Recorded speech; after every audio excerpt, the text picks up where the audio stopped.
one of two original one-act plays written by local playwright Jeremy Shaffer. Please prepare yourselves for this thriller featuring Matthew Fulkerson, Steve Aguirre, and Nickolette Jones.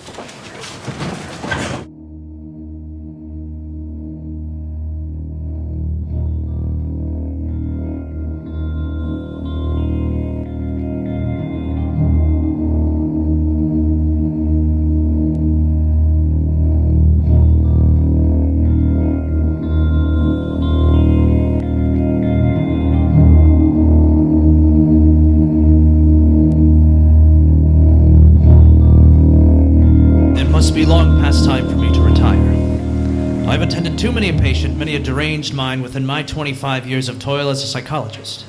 Sweet Lord help me. As I stare at these photos from the crime scene, I have great difficulty believing the events as they've been told to me. I simply cannot divulge the details of these wretched pictures within this transcription, but I shall attach them within the file. Beware looking upon them that you haven't eaten for some time. I've spent my time working through issues with those plagued in a variety befitting a man with my degree. It is simple. Listen for the buzzwords that describe their core problem. Are they bipolar? Are they depressed? Isn't it an additive personality? And could this come from a physical issue within the brain? Then the solutions. Give them therapy, prescribe medication, perhaps recommend surgery. Maybe the diagnosis is all of the above. Simple. Cut and dry answers, and I'm home for dinner by 7. And now, there is this boy. According to his records, he is 8 years of age. Just 8 years. I dare say there is a little about him that is different from the average 8-year-old. He is slight of build and has very normal short brown hair. There is no evidence of abuse or neglect. By all rights, he is very well taken care of. When we talk, his preferred subjects are his favorite television programs, a friend at school, and his playtime in the backyard. I have observed his playtime, his artwork. It rarely ever denotes the level of psychosis he clearly suffers from. And there are times when his eyes are as cold as a January night, a bleak and black night filled with hopelessness. He's been to 5 different doctors in as many months. None of them can solve his quandary, and so it has fallen to me. And my time with him has been brief, a little more than 2 weeks. However, it is that I shall decide this very young man's fate. The police have done their best to find someone else to blame for this heinous act, and the boy has been extremely silent when asked about it directly. He's admitted to nothing. Simply hasn't spoken of it for any reason.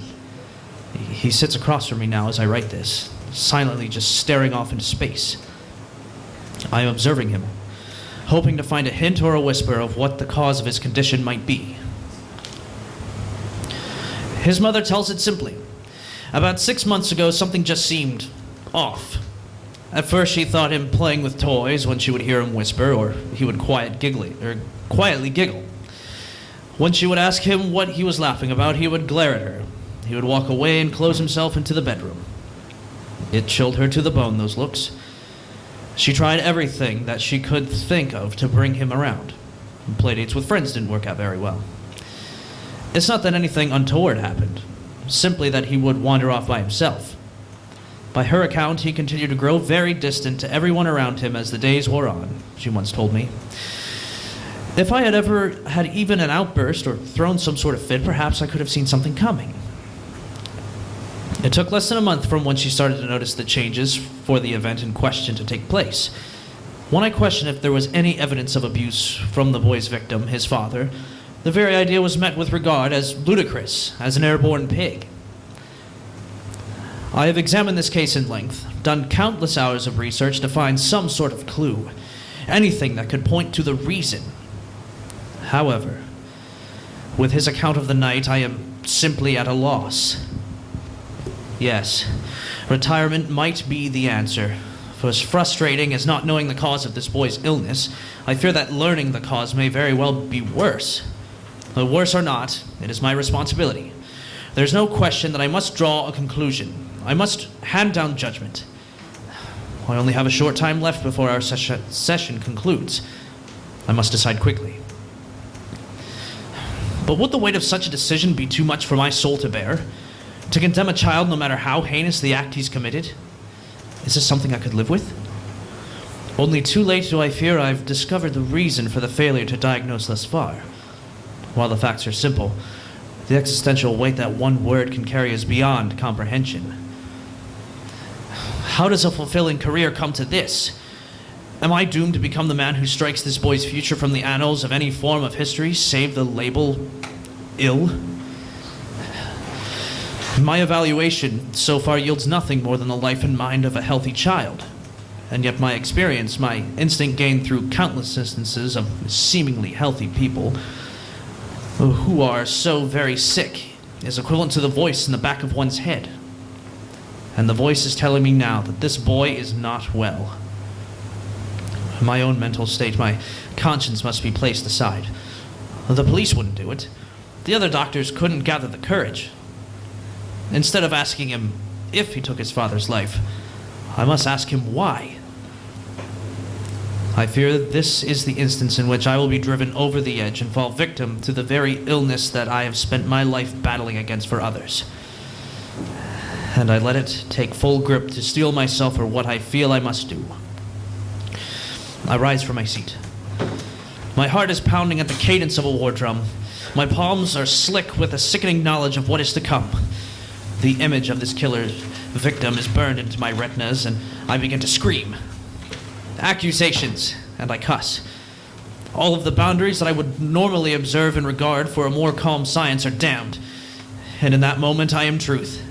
Yes, I am the light shed upon the darkness, the reason to untamed madness. I will garner his confession.